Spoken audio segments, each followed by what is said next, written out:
Om Mani Padme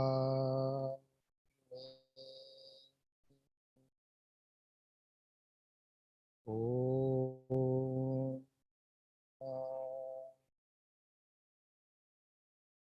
Padme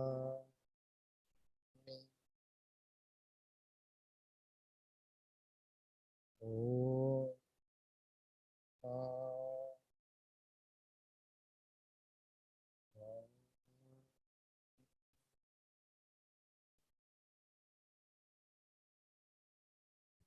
Good morning and welcome to the Sunday service. This morning we're going to meditate few minutes.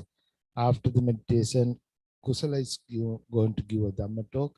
Right now, I'd like to invite the Subodha to the Metta meditation.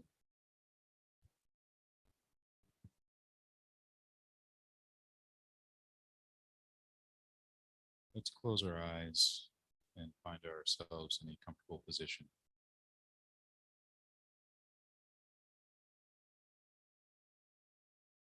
Let us begin with thoughts of goodwill for ourselves,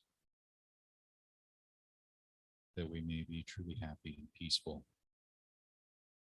that we might find a secure happiness free of greed, anger, delusion, that we might find a blameless, harmless peace.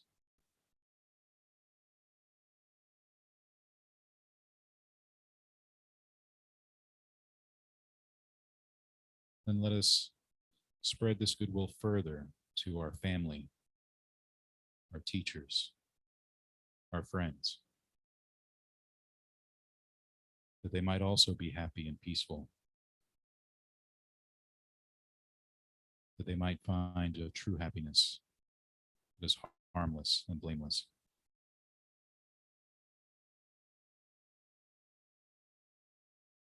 Let us spread these thoughts even further outward to our acquaintances, people we don't know very well.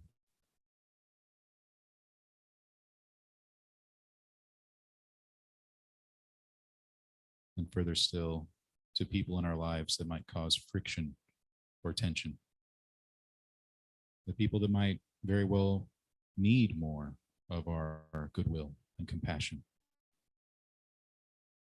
That they too find that blameless and harmless happiness and peace.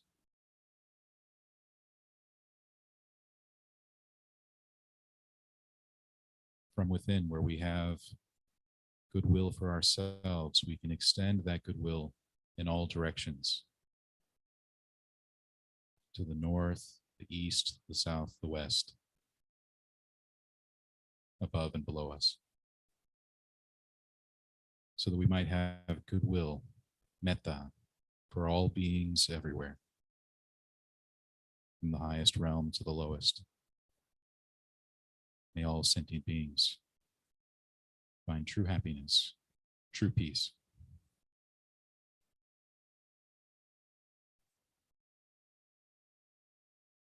And with our minds thus gladdened with thoughts of metta, with goodwill, let us bring our attention to our breath,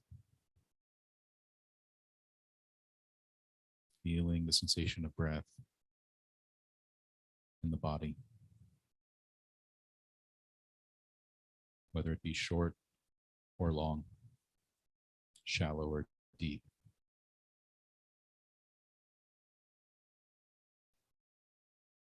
Let us reside in the goodwill that we are generating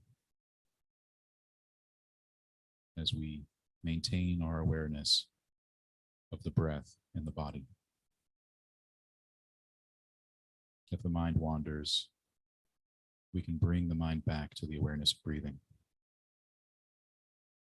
Extend thoughts of goodwill to ourselves and those around us, and continue our meditation. And let us continue to do so until we hear the bell.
Sadhu, sadhu, sadhu. Thank you, Subodha, leading the meditation. Uh, Subodha is here this morning because we start ready this morning, 9:30 to 10:30 meditation program, and couple of people participate there. And Subodha and Mr. Nam also here this morning. Thanks again for the both. Every month, the first Saturday or first Sunday of the each month, we are having that program. So we will continue next month some other program, also some kind of meditation program, the Sunday evening or Friday evening or whatever time. So temple is open for everybody. They can come and participate for the Sunday service. I rather invite our members to come and participate the Sunday service. Right now, time for the Dhamma talk. Today's Dhamma talk is going to give a Reverend Kusala. You can start your Dhamma talk right now. Okay. Okay. Can you hear me now? Yes. Okay, good. Sounds working. I posted a story on Facebook a couple days ago that I'd like to talk about, and I've read it a couple times, but this is maybe not the complete and full story, but close enough to make the point. So there was this monk, and this monk always carried a little pocket mirror with him.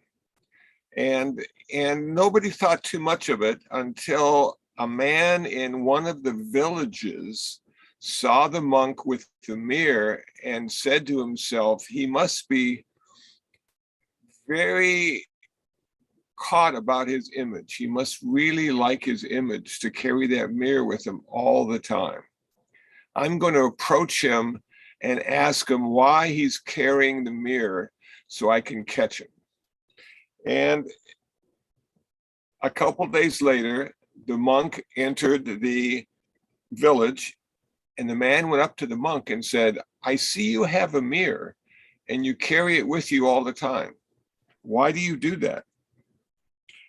And the monk says, well, I learned a long time ago that if I got into a situation that felt uncomfortable or was problematic, I would look at the mirror and it would show me the cause of the problem. But not only that, it would show me the solution to the problem. So he turned out to be the reason the problem existed and the solution to the problem. And the mirror reminded him. And I thought, what a cute little story that is. It could be a Zen story or a Christian story or a secular story. It didn't need to be Buddhist, but I like the idea of the Buddhist monk with the little mirror in his pocket. So how can we use that story to understand our plight, our dilemma of being a human being and having all sorts of situations arise that we may be the reason they arose. We may be the cause. So I thought about the 5 aggregates, and I thought that might be the place. That might be the place we can work with.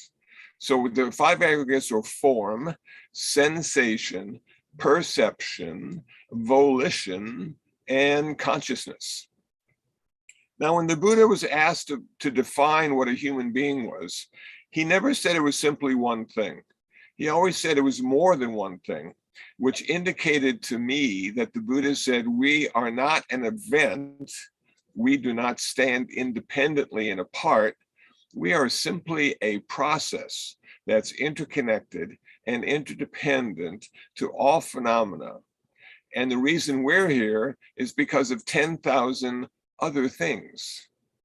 We are one of the contributing factors in our existence, but we are not the only factor. So let's see if we can break these 5 aggregates down and have it make sense when it's connected to the story about the monk and the mirror. Number 1, form. pretty easy to understand. A form is our body, and we need that to have a mind, and the mind needs to have a body in order for it to work. So one of the problems about being a ghost is you have no body. You're not good on earth, and you need to find an existence that's conducive to being a ghost, perhaps one of the heaven realms.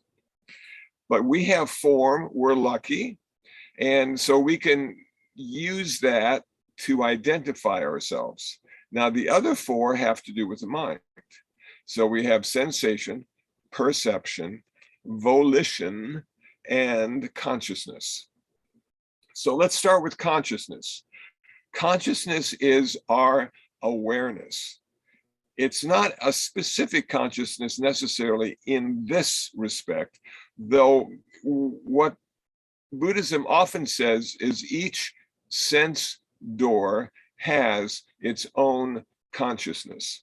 So we have the eye, and we have the consciousness of the eye, and we have the ear and the consciousness of the ear, and we have the nose and smelling and the consciousness of the nose, and we have tongue and taste, the consciousness of taste. We have sensation, the body, the consciousness of sensation, and we have the mind and thinking being the consciousness.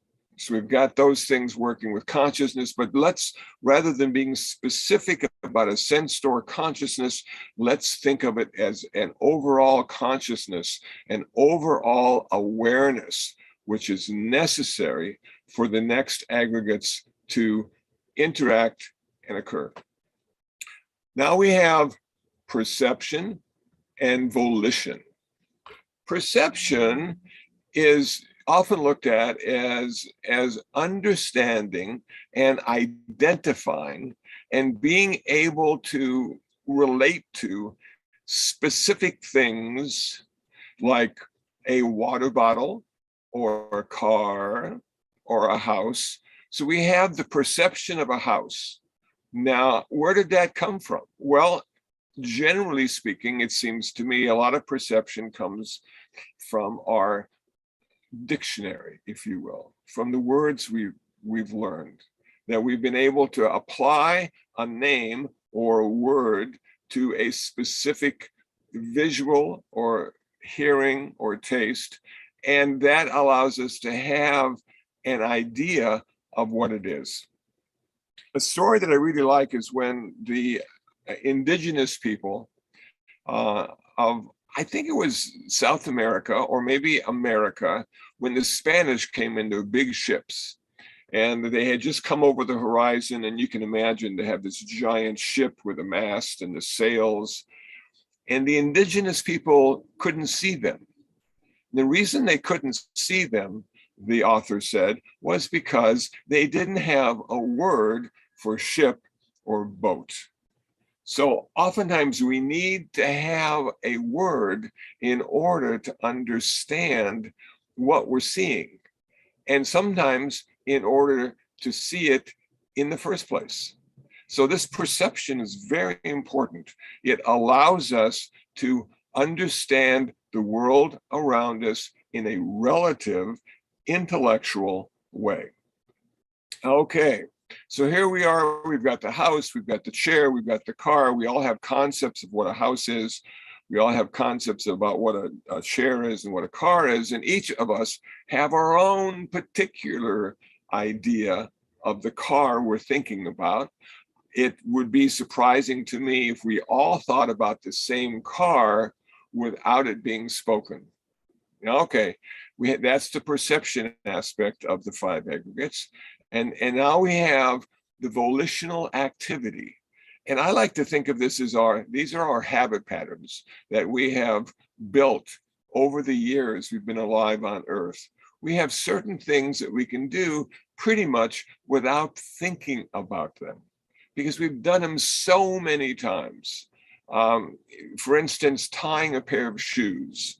Have you ever seen a small child try to tie a pair of shoes? Make that little bow. Very difficult. Oftentimes it takes practice and weeks or months to be able to just reach down and tie that bow, and off you go. And now as we get older and older, we can do it without even thinking. And when we get old enough, the hard part is bending down to tie the shoes, but we can tie them once we get there. So the idea is that we have these habit patterns that allow us to get a lot of stuff done without having to think about it. And then that allows us to think about a bunch of other stuff as we're doing it. Think about when you brush your teeth. You can brush your teeth for 2 or 3 minutes and think about a variety of things. Sometimes in the morning, if you're brushing your teeth, you can think about what needs to be done, what you're going to do, and how you're going to do it. And then in the evening, if you're brushing your teeth, you can think about the day you've just lived and what you need to do tomorrow, and on and on and on. So the idea, it seems to me, when people say, be here now, the idea is to sort of reject all those habit patterns for the moment and come right to the place where you're living in the moment and being aware of what you're doing and how you're doing it. I can remember when I was in Singapore on a trip to Sri Lanka, and I had an overnight stay in a hotel. And it was, I was looking forward to it because the plane flight is forever. And so I was going to take a shower, and for the life of me, I could not figure out how to turn on the shower. So I would do this, and I'd move this, and I'd arrange this, and nothing would work.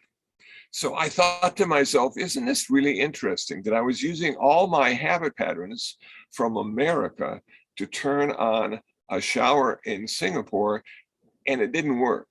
So I had to come to the present moment experience of that shower to figure out how to turn it on. I eventually did, and I smelled much better afterwards because of it. So we have the sensation, we have the volition, we have the raw consciousness, and let's talk about sensation. Sensation is oftentimes looked at in 3 ways. We have pleasant and good sensation, we have unpleasant and bad sensation, and we have neutral sensation. So let's see if we can put all these together and then apply Buddhism to them. It's a really hot day, it's 103 degrees, you're really thirsty, and now you see a water bottle for sale for only 79 cents. Okay, the first thing that you needed to do to recognize the water bottle is to have an awareness. The awareness is that sort of raw awareness rather than a specific awareness. And then you had to have a sensation. And when the eye fell on the water bottle, a pleasant sensation arose. And now, because of that pleasant sensation, you name it. Why am I so happy to see this visual? And then you understand that it is a water bottle, and all you have to do is twist the top and drink the water, and you will be able to satisfy your thirst. And how do you twist the top and drink? That becomes out of your habit patterns.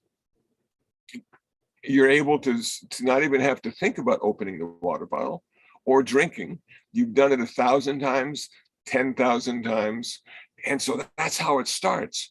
You have sensation, you have consciousness, you have perception, you have volition. Okay. See how that sort of builds? Now, the idea, I think, in Buddhism is if you have a problem and you turn the mirror and look at your face and you're the problem, what do you need to change? I think you need to change your perception and your volition, your activity and the way you are aware of something, your perception. So how could we do that using Buddhism?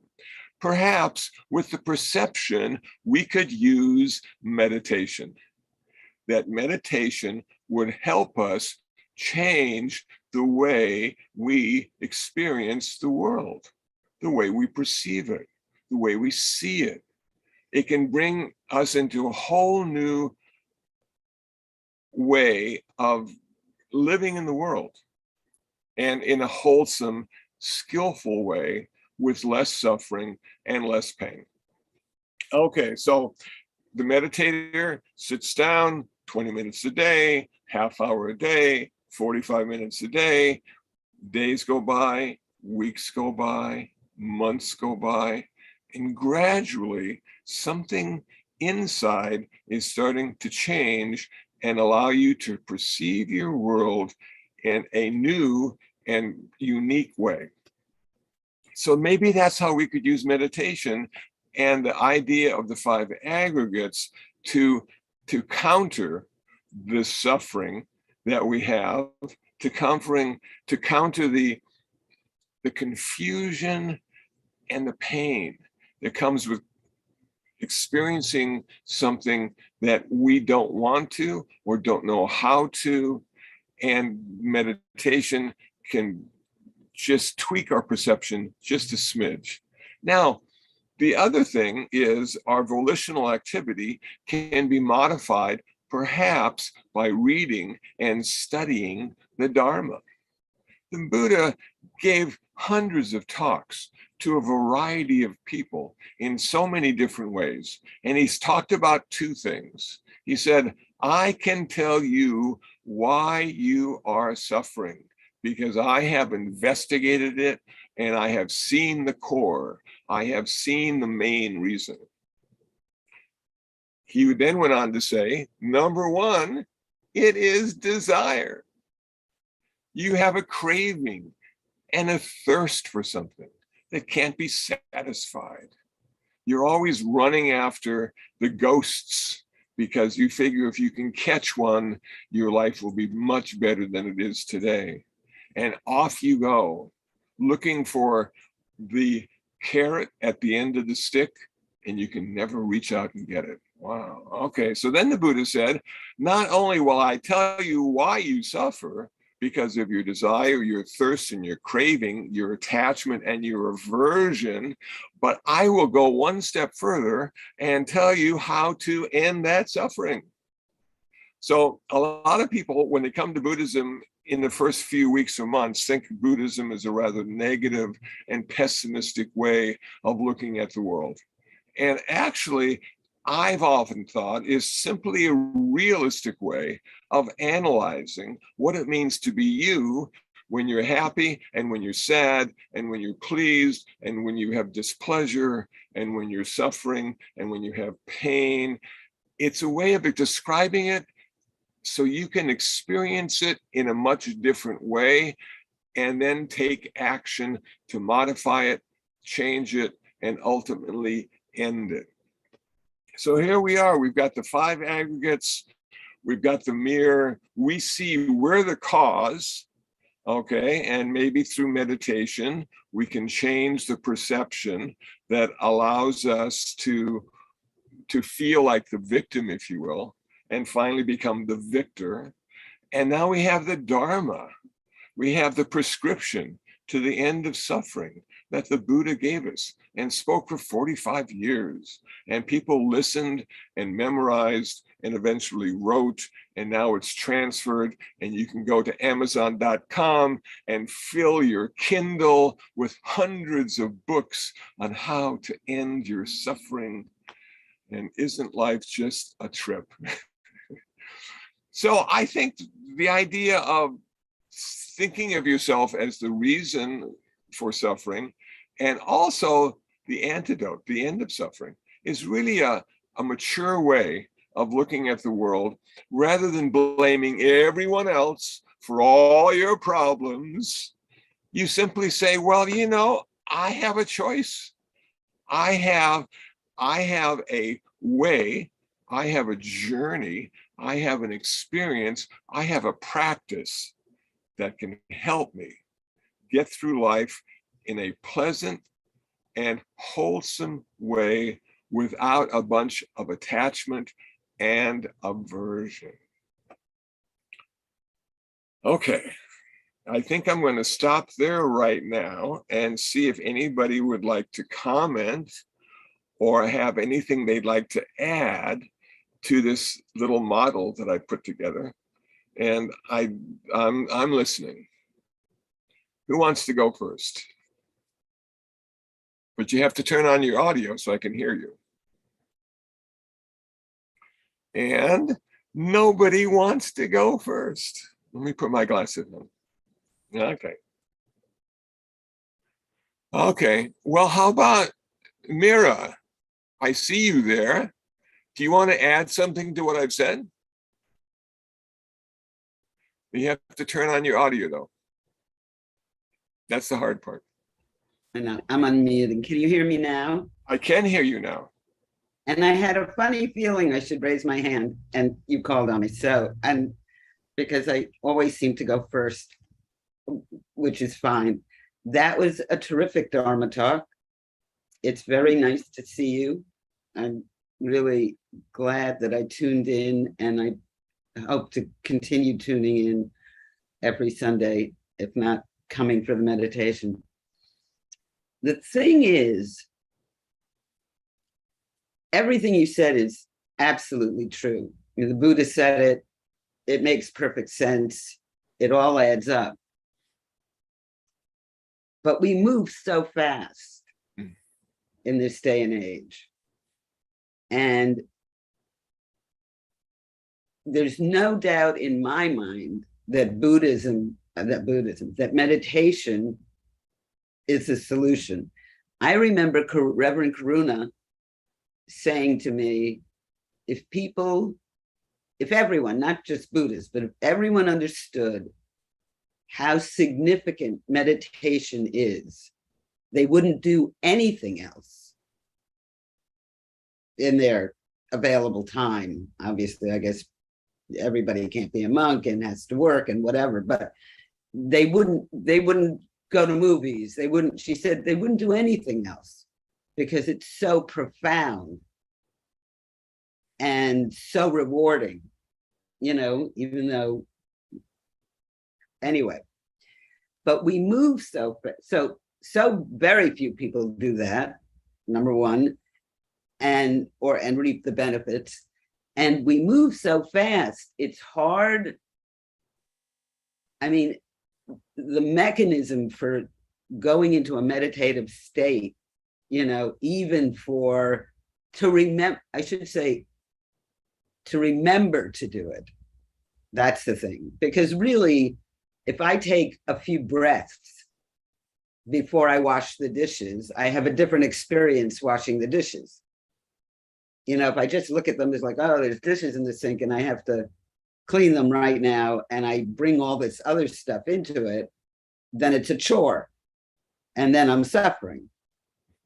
If I were to remember, which I don't, as much as I have meditation ingrained in me from the many years at IBMC, if I stopped and took a few breaths and realized I had enough soap and I have sponges and I have all and rubber gloves, I have all the utensils to make this a pleasant experience, I could even put music on in the background and make it, a different experience altogether. I don't do that. It's because I'm in a rush to get somewhere else. I have an appointment. So everything seems compacted. And the question, I guess, that's a comment, but the question, I guess, is how do we, with so much to do and doing things one after another, out of necessity, you have to catch a bus. Like I have to do the dishes because I don't want to leave them because I don't want bugs in the house or whatever, or I have to feed my parrot, so I have to hurry and do that, but I have to make a bus or a taxi cab or a dentist appointment. So there's so little time, it seems. How do you incorporate in a norm, an average person's day, what you've just described as a way to take a negative and turn it into a positive? Okay, I like that. Or neutral. Okay. And I like the idea of turning a chore into practice. If you remember that it can be meditative as well. Now, so how do you remember that? We are all really busy, and that's what we're supposed to be, because that's good for the economy. So we all have to work and buy and go to movies and get CDs, and then everybody's happy because everybody has money.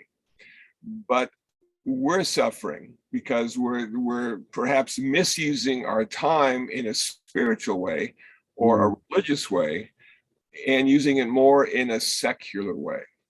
So there was a book, I think Aldous Huxley wrote it, called The Island.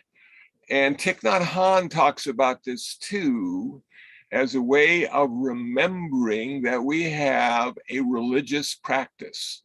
So what you do is you get a wall clock that gongs.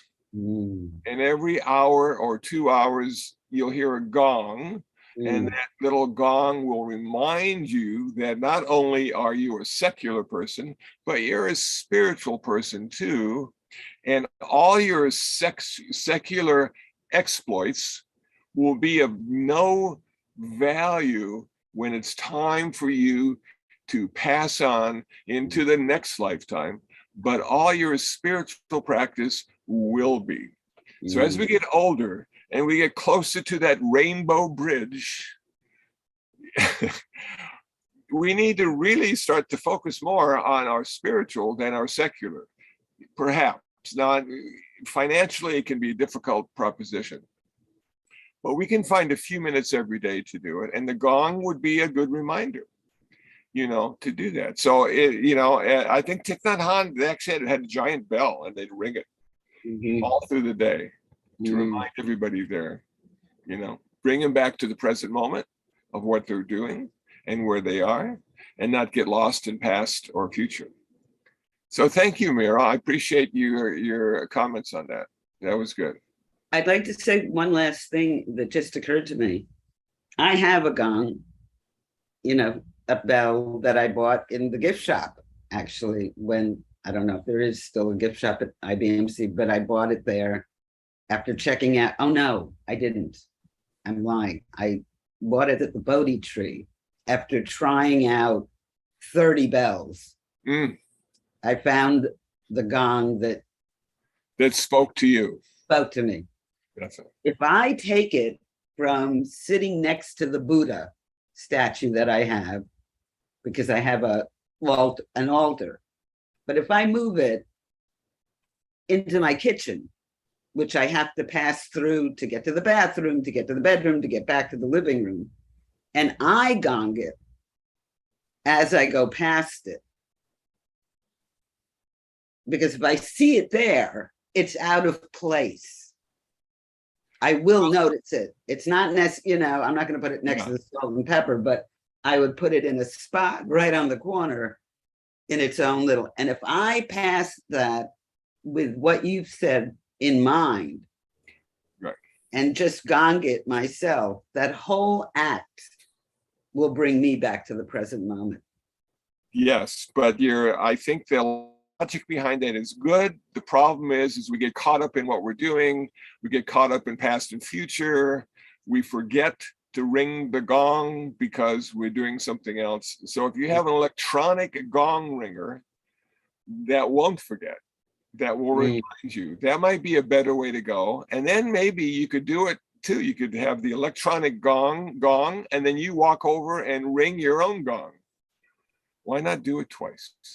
Yeah.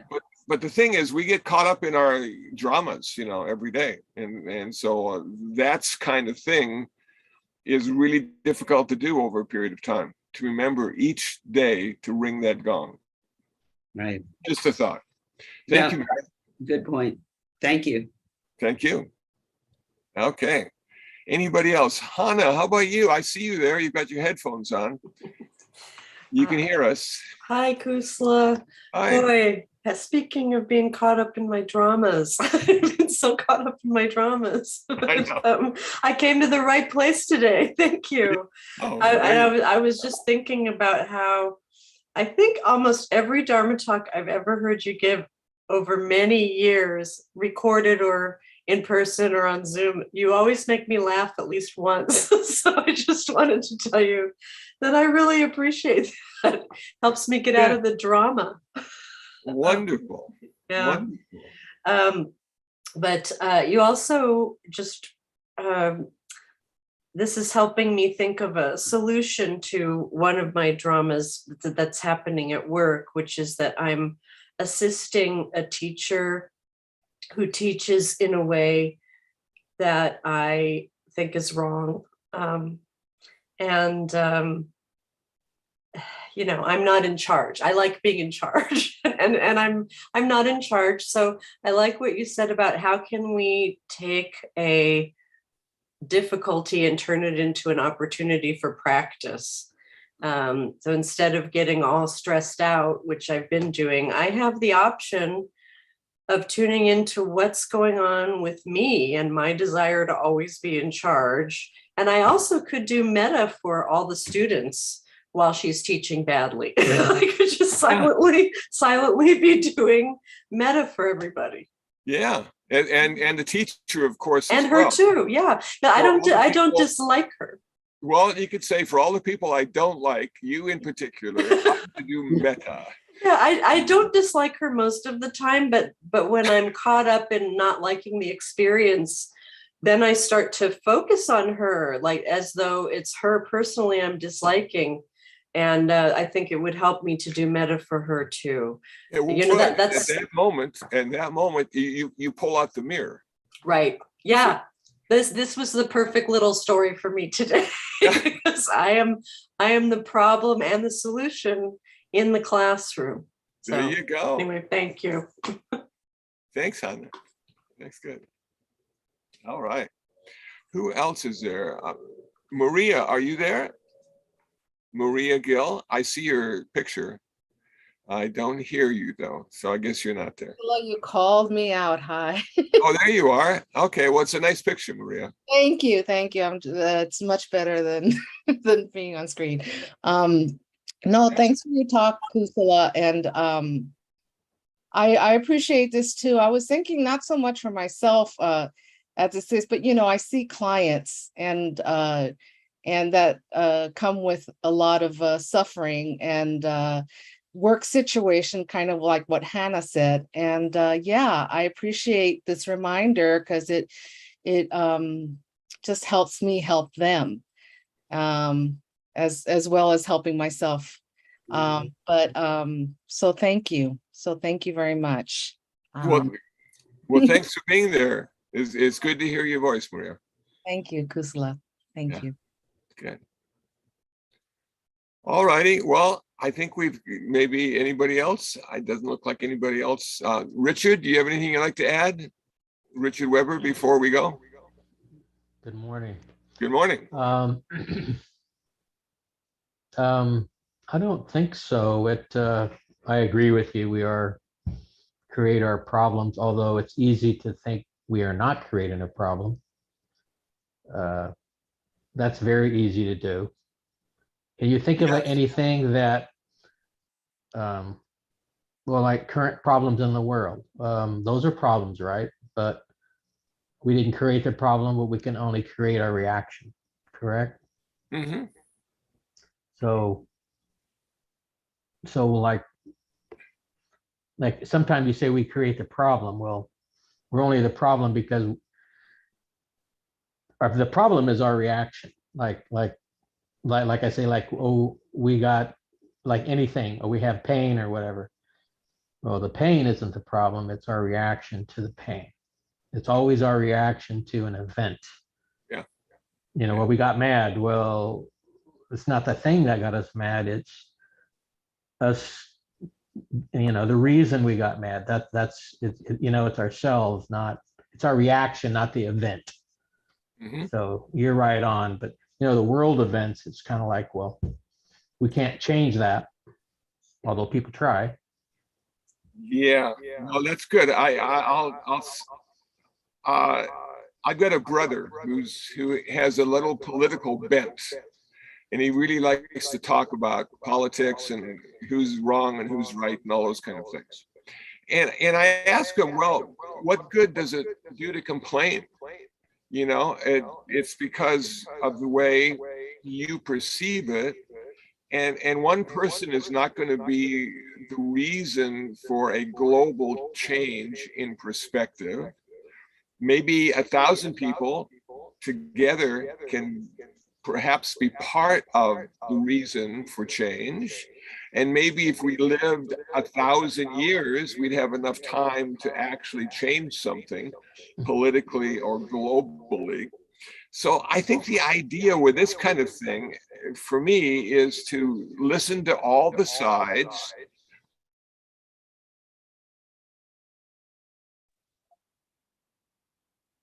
Well, we can't hear you anymore.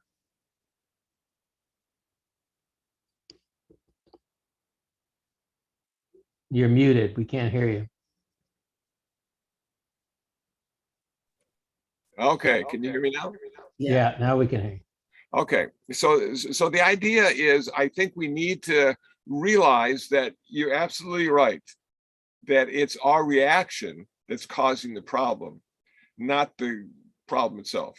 It's how we respond and react. And oftentimes after a period of meditation, it goes from reaction to response. And response is a much more skillful way to relate to the problem than the reaction often is.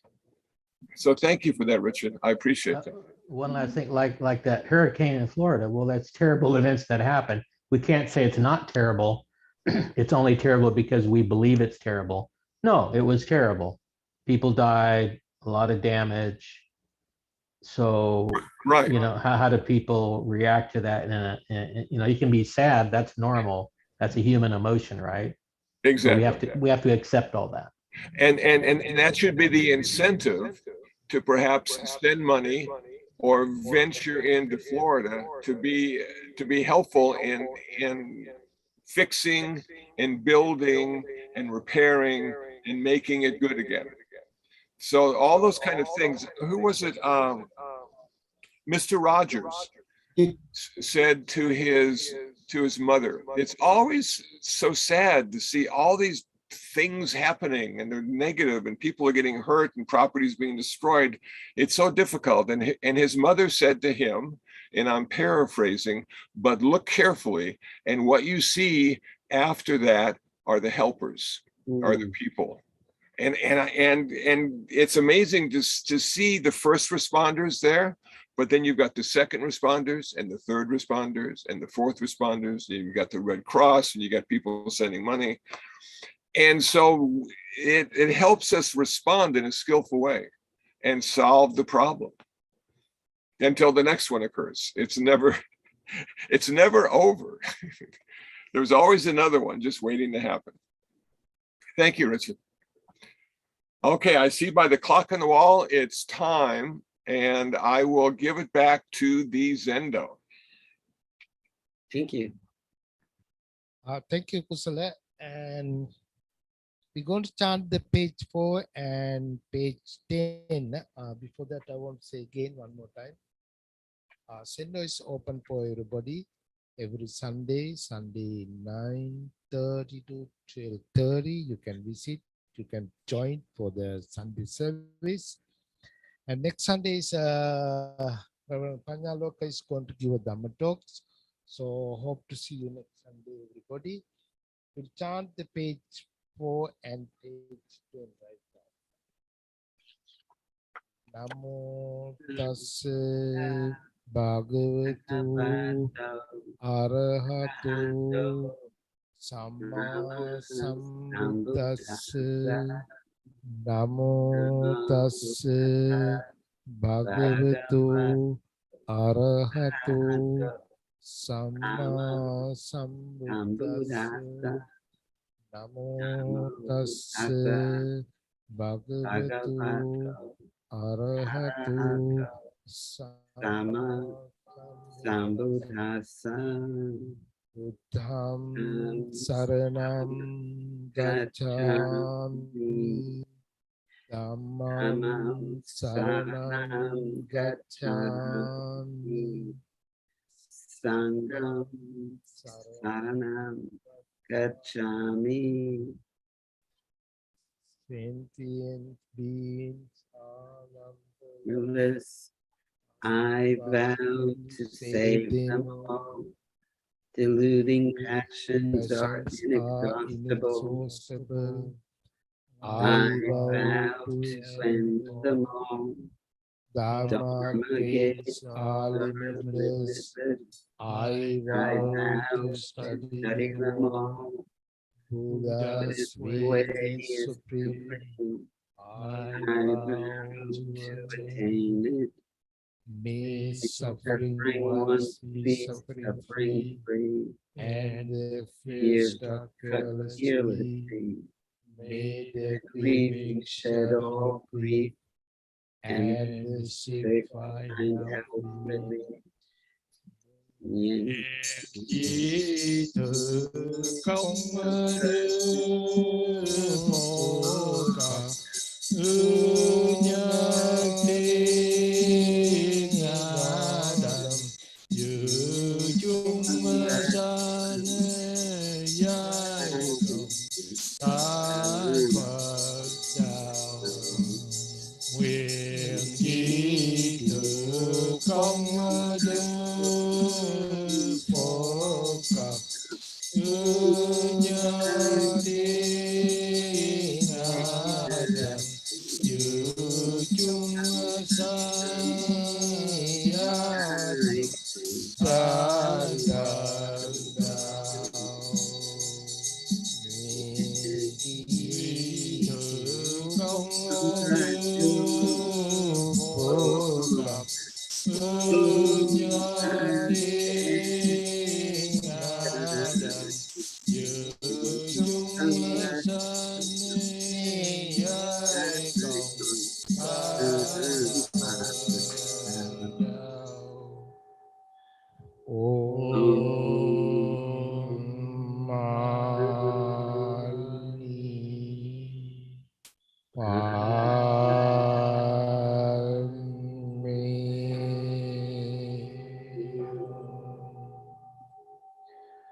Thank you again for everybody. By the power of the Buddha, Dhamma, and the Sangha, you all be well and happy. Sadhu, sadhu, sadhu.